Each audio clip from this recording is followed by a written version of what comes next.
Good morning everyone. So today's topic is active and passive voice, although it is written over there passive and active voice. तो आज का जो topic है वो हम लोग देखेंगे एक्टिव एंड पैसिव वॉइस. देखिए होता ये है कि एक्टिव वॉइस में आप डायरेक्टली सब्जेक्ट पहले होता है और उससे आप डायरेक्टली बात करते हैं, और पैसिव वॉइस में जो सब्जेक्ट होता है वो हो जाता है पैसिव. तो आपने ग्रामर के बहुत सारे रूल्स पढ़े होंगे और सारे रूल्स में ये एक्टिव एंड पैसिव वॉइस भी आपने ज़रूर ही पढ़े होंगे और ज़रूर उन्हें समझने की कोशिश की होगी. आज हम लोग किस बारे में बात कर रहे हैं? एक्टिव एंड पैसिव वॉइस को जो चेंज करते हैं. ग्रामर के रूल्स आप सभी लोग जानते हैं कि ग्रामर कैसे चेंज होगी, उसका कॉन्टेक्स्ट क्या होता है, कॉन्टेक्चुअली वो कैसे सही होगा, क्योंकि जो ट्रिकी क्वेश्चंस आएंगे आपके एग्जाम में वो कॉन्टेक्स्ट बेसिस पर ही आएंगे. ग्रामर, बेसिक ग्रामर हम सबको पता है कि एक्टिव से पैसिव वॉइस कैसे चेंज होते हैं, but still active passive voice को भी समझने के लिए उसका जो बेस है वो स्टार्ट होता है टेंसेस से. अगर आपको टेंसेस में कंफ्यूजन है तो नो डाउट वो कंफ्यूजन आपका एक्टिव एंड पैसिव वॉइस में भी आएगा ही आएगा. तो थोड़ा सा हम लोग टेंसेस देख लेते हैं. ये कुछ एग्जाम्पल्स हैं जिनसे हम समझ पाएंगे कि एक्टिव वॉइस और पैसिव वॉइस क्या होते हैं. तो प्रेजेंट सिंपल प्रेजेंट या फिर प्रेजेंट इंडेफिनिट जिसे बोलते हैं, जिसके एग्जाम्पल आप देख सकते हैं. I go to school every day, मैं रोज़ स्कूल जाता हूँ. आई ईट 2 चपातीज इन माई फूड, सो मैं खाने में 2 चपाती खाता हूँ. जो रेगुलर करने की जो चीज़ें होती हैं, जो काम होते हैं, वहाँ पर हम यूजुअली प्रेजेंट इंडेफिनिट जो सेंटेंस है, जो टेंस है, उसे यूज़ करते हैं. तो पहला ही एग्जाम्पल आप यहाँ पर देखेंगे, सिंपल प्रेजेंट. ठीक है, अब सिंपल प्रेजेंट का एक्टिव वॉइस कैसे बनेगा? She delivers the letters. वो लेटर्स को डिलीवर्स करती है, मतलब लेटर्स एक जगह से दूसरी जगह जहाँ पर भी वो डिलीवरी देना होता है वहाँ पर शी डिलीवर्स, वो डिलीवर करती है, पहुँचाती है. ठीक है, तो यहाँ पर ये जो शी है, ये शी है सब्जेक्ट. डिलीवर्स क्या है? डिलीवर्स है वी, मतलब वर्ब, राइट. शी सब्जेक्ट है, डिलीवर्स वर्ब है, और द लेटर्स क्या है? ऑब्जेक्ट है. जो भी एस्पिरेंट्स हैं, जो बच्चे जो तैयारी कर रहे हैं, उनके लिए सबसे ज़्यादा डिफ़िकल्टी का जो मामला आता है वो आता है कि भैया हम ऑब्जेक्ट ही कैसे समझें. तो ऑब्जेक्ट को कैसे समझा जाएगा? ऑब्जेक्ट को हम 2 तरह के क्वेश्चन बोलकर समझ सकते हैं. एक क्वेश्चन पूछिए आप व्हाट से, और दूसरा क्वेश्चन पूछिए आप whom से. अगर क्वेश्चन का जवाब मिल रहा है तो वही है आपका ऑब्जेक्ट. कैसे? She delivers the letters. What does she deliver? वो क्या डिलीवर करती है? वो लेटर डिलीवर करती है. यही है लेटर ऑब्जेक्ट. क्योंकि वो लेटर डिलीवर करती है इसलिए she delivers the letter. Letter deliver करती है, लेटर ऑब्जेक्ट है. तो हमें करना क्या होता है एक्टिव एंड पैसिव वॉइस से? एक्टिव वॉइस में सब्जेक्ट जो होता है वो एक्टिव होता है, मतलब दमदार होता है ना, एक्टिवली वर्क करता है, मतलब उसी का वेटेज ज़्यादा होता है. पैसिव वॉइस में वो पैसिव हो जाता है. पैसिव मतलब उसका वेटेज इतना नहीं होता. तो पैसिव इसका देखिए, द लेटर्स आर डिलीवर्ड. अब बाय हर भी नहीं लिखा यहाँ तो, क्योंकि जितने लोगों ने ये समझा है, ग्रामर समझी है, उनमें सब में रटने वाला जो काम जिनका होता है वो कि हाँ इसमें बाय लगेगा. एक्टिव से जब पैसिव बनाएंगे तो बाय लगेगा. हर वक्त बिल्कुल बाय नहीं लगता. बी वाई बाय, ये जो बाय है ये हर वक्त नहीं लगता, हर सेंटेंस में नहीं होगा. ये यहाँ देखिए एक्टिव से पैसिव बनाया है. She delivers the letters, the letters are delivered. Letters delivered किए जाते हैं, बाय हर भी लग सकता है, but delivered it is also, it can be considered as a right option. People speak English. People speak English, तो English is spoken. यहाँ तो पीपल बिल्कुल नहीं आएगा, बाय पीपल बिल्कुल नहीं आएगा. कैसे? People speak English. ठीक है, पीपल स्पीक इंग्लिश, लोग जो हैं वो इंग्लिश बोलते हैं. तो इसका पैसिव बनाते समय हम क्या बनाएंगे? English is spoken. English is spoken by people नहीं आएगा, क्योंकि पीपल बहुत सारे लोगों के बारे में बात हो रही है, तो यहाँ पर बाय पीपल आएगा ही नहीं. अच्छा, someone has stolen my purse. ठीक है, someone has stolen my purse, तो my purse has been stolen, ठीक है, मेरा जो पर्स है वो चोरी किया गया है, राइट। प्रेजेंट परफेक्ट का सेंटेंस है और जब इसे हम बदलेंगे तो प्रेजेंट परफेक्ट कंटिन्यूअस वाला हेल्पिंग वर्ब लगेगा, हैज बीन या have been according to the subject, वो हम लिखेंगे, लेकिन बाय समवन नहीं आएगा, बाय पीपल नहीं आएगा। तो ये इसके रूल्स हैं, राइट। सेकेंड वाले ऑप्शन में देखिए पास्ट सिंपल की जहां पर बात हो रही है, यहां पर आएगा शी डिलीवर्ड द लेटर्स। इस डिलीवर्ड को देखिए, सिंपल पास्ट जो होता है उसमें वर्ब का सेकेंड फॉर्म लगता है, I ate 2 chapatis, I kicked the ball, right, तो सेकेंड फॉर्म लगेगा। लेकिन जब हम उसको एक्टिव से पैसिव में चेंज कर रहे होंगे तो वहां लगेगा वॉज या वर, VING नहीं लगता, VING लगेगा पास्ट कंटिन्यूअस में या प्रेजेंट कंटिन्यूअस में या फ्यूचर कंटिन्यूअस में।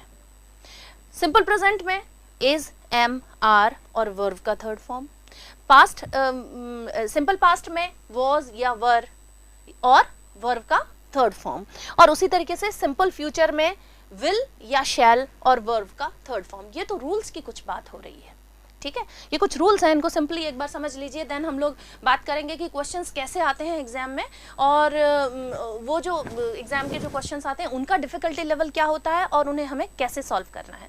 तो फटाफट से हम लोग रूल्स देख लेते हैं। सिंपल पास्ट में यहाँ पर डिलीवर्ड था और यहाँ हो गया the letters were delivered, letters जो हैं वो डिलीवर्ड किए जाते हैं, तो यहाँ वर लग गया, और पहले वाले सेंटेंस में आप देखिए वहाँ आर लगा हुआ है, क्योंकि ये एक्टिव क्या था, एक्टिव था सिंपल प्रेजेंट का, दूसरे वाले में एक्टिव था सिंपल पास्ट का, इसीलिए यहाँ वॉज या वर। अब लेटर्स क्योंकि प्लूरल है तो वर लगेगा, अगर एक ही लेटर होता तो क्या लगता, तो लगता वॉज। तो आप वॉज वर में ये छोटी छोटी बातों में कंफ्यूज नहीं, अगर लेवल के क्वेश्चंस आएंगे, सिलेक्शन चाहिए आपको, तो आप हार्ड क्वेश्चंस को टारगेट कीजिए। छोटी छोटी ग्रामर के बात में कि ठीक है मुझे ये तो पता है कि सिंगुलर के साथ में तो वॉज लगता है और प्लूरल के साथ में वर लगता है, तो इतना तो मुझे मालूम है। ट्रिकी क्वेश्चंस कैसे हैंडल करेंगे, उसके लिए ज़्यादा ज़रूरी है कि आप क्वेश्चंस को उस तरह से समझें, ठीक है, ठीक है भाई। नेक्स्ट अगर हम लोग देखते हैं, sir can you please run the PDF, that PDF, okay, next so I have selected some questions for you, जिसके थ्रू हम लोग समझ पाएंगे। एक्टिव एंड पैसिव के पूरे रूल्स के ऊपर बात नहीं करी आज हम लोगों ने, रूल्स तो आई गेस जो भी एस्पिरेंट्स हैं सब पढ़ ही रहे होंगे, समझ रहे होंगे, ग्रामर के रूल्स आपको पता होंगे। सो इन दिस वीडियो अभी हम कुछ क्वेश्चंस कवर करेंगे यहाँ पर। तो पहला क्वेश्चन क्या है, एक्टिव एंड पैसिव, और नरेशन भी है इसमें, आगे के कुछ क्वेश्चंस नरेशन के हैं, आज तो हम लोग एक्टिव एंड पैसिव के क्वेश्चंस देखेंगे। सो select the correct passive form of the given sentence, एक सेंटेंस दिया हुआ उसका पैसिव फॉर्म आपको सिलेक्ट करना है। The latest assignment was explained to Lana by the manager. एक लेटेस्ट, एक बिल्कुल हाल ही का एक असाइनमेंट था, कोई असाइनमेंट दिया हुआ था, तो लेटेस्ट असाइनमेंट was explained, वो जो असाइनमेंट है उसकी एक्सप्लेनेशन हो रही है। लाना एक व्यक्ति है, ठीक है, सो वो एक्सप्लेन कर रहा है कि अच्छा ये असाइनमेंट है, इसको हम लोग ऐसे कवर कर रहे हैं, इसमें इतना टाइम लग रहा है, इतने इसमें रिसोर्सेज लगेंगे, what ever. So explain by लाना, explain to Lana by the manager, manager ने एक्सप्लेन किया है लाना को, टू लाना, ठीक है, मैनेजर ने उसको एक्सप्लेन किया है। 4 ऑप्शंस है।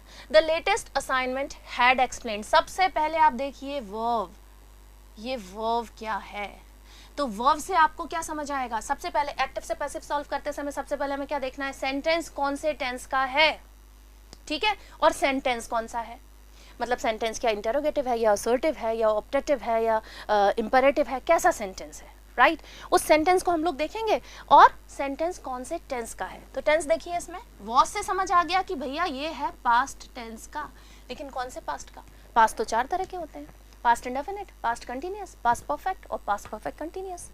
तो वॉज लगा है और वॉज के बाद क्या लगा है, explained, the latest assignment was explained, ये तो पैसिव है। अगर हम एक्टिव में देखेंगे, the manager explained, right, the manager explained, तो इसका मतलब ये सिंपल पास्ट का सेंटेंस है।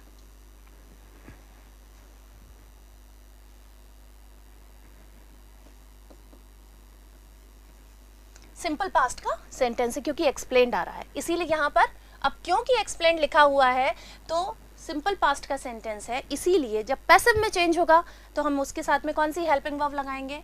तो we will put two helping verb, we can put was या फिर were, right? We can put was या फिर were. यहाँ देखिए was लगा हुआ है और verb की थर्ड फॉर्म भी लगी हुई है, राइट? was और verb की थर्ड फॉर्म भी लगी हुई है. To Lana by the manager, क्या ये सही है? बिल्कुल सही ऑप्शन है ये. लेकिन हम बाकी सारे ऑप्शंस भी देखेंगे. सेकेंड ऑप्शन में the latest assignment had explained बिल्कुल नहीं होगा, क्योंकि सिंपल पास्ट का सेंटेंस है, उसको जब पैसिव में चेंज करेंगे तो हमारे पास में दो ही हेल्पिंग वर्ब लग सकती हैं. So one could be was and another could be were. यहाँ हैड कहाँ से आ गया? हैड तो बिल्कुल भी नहीं आएगा, ये गलत ऑप्शन है, एलिमिनेट कर दीजिए इसे. थर्ड में the latest assignment had been, ये भी गलत है, क्योंकि was या were ही हेल्पिंग वर्ब लगेगी. कोई भी क्वेश्चन सॉल्व करते समय आपको ये जानना बहुत ज़रूरी है. ऑप्शंस बाद में देखिए, पहले एक बार कैलकुलेट करिए, अपने दिमाग में खुद सोचिए. ग्रामर वाले क्वेश्चंस, ठीक है? वोकेबुलरी में आप ऑप्शंस देख सकते हैं पहले और उसको एलिमिनेट कर सकते हैं. ग्रामर में सबसे पहले आप खुद अपना सेंटेंस कंस्ट्रक्ट करिए. इसके दो बड़े फायदे हो जाएंगे. आपने खुद का सेंटेंस कंस्ट्रक्ट किया है तो आप जैसे ही एक्टिव पैसिव का क्वेश्चन आपके सामने आएगा आप तुरंत समझ जाएंगे कि यहाँ तो was और were लगेगा हेल्पिंग वर्ब, तो तुरंत आपको समझ आएगा कि कौन सा ऑप्शन सही है. इसको एलिमिनेट कर दिया, इसको एलिमिनेट कर दिया क्योंकि हैड लगा था. यहाँ पर भी हैड बिन लगा हुआ है तो ये भी एलिमिनेट होगा,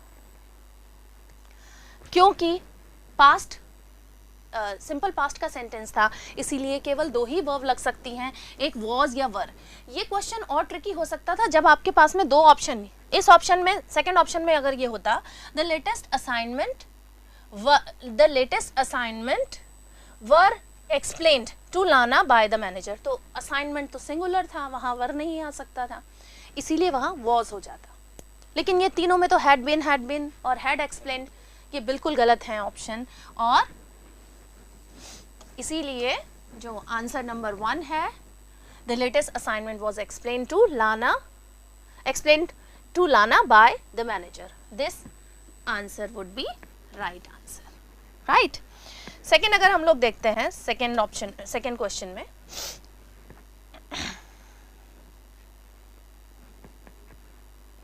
yes,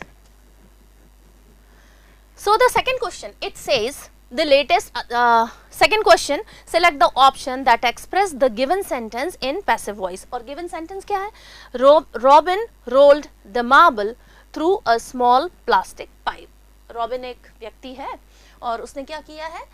rolled the marble वो कंचे खेलते होंगे आप लोग, छोटे पे सभी बच्चों ने खेले होंगे. so मार्बल जो है उसको रोल कर रहा है वो through a small plastic pipe, एक जो स्मॉल प्लास्टिक पाइप है उसके थ्रू, उस पाइप के थ्रू वो जो मार्बल है उसे रोल कर रहा है. इसके ऑप्शंस देखते हैं. The marble was rolled, question में देखिए, क्वेश्चन सबसे पहले टेंस देखेंगे हम लोग, टेंस कौन सा है और सेंटेंस कौन सा है. तो टेंस कौन सा आ रहा है? Robin rolled the marble, past, simple past, right? Simple past, क्योंकि रोल्ड है. अब सिंपल पास्ट है तो कौन सी हेल्पिंग वर्ब आएंगी? या तो आएगा was या फिर आएगा were, राइट? चार ऑप्शन है. First option, the marble was rolled bye robin in a small plastic pipe. Marble was rolled bye robin in a small plastic pipe. Small plastic pipe की तो बात नहीं हो रही थी, through a small plastic pipe था. इन कहाँ से आया? ये छोटी सी मिस्टेक है, जल्दीबाजी में नहीं करना है ये क्वेश्चन, ये गलत है क्वेश्चन. आंसर इसका जो है वो ये गलत है. Second, a small plastic pipe was rolled through a marble by Robin. इसको देखिए, स्मॉल प्लास्टिक पाइप को तो रोल नहीं कर रहा था. वापस से ये सेंटेंस देखिए, यहीं पर वो इस क्वेश्चन को ऐसे ही ट्रिकी बनाया गया है. सबसे पहले आपने टेंस तो देख लिया कि सिंपल पास्ट है, इसमें ऑब्जेक्ट क्या है? ऑब्जेक्ट बिल्कुल सिंपल मिल जाएगा आपको. रॉबिन जो है वो सब्जेक्ट है, देखिए इस रॉबिन को, रॉबिन सब्जेक्ट है, रोल्ड वर्ब है और द मार्बल ये है object. Through a small pipe. अच्छा, एक ट्रिक है, I really would like to share this trick.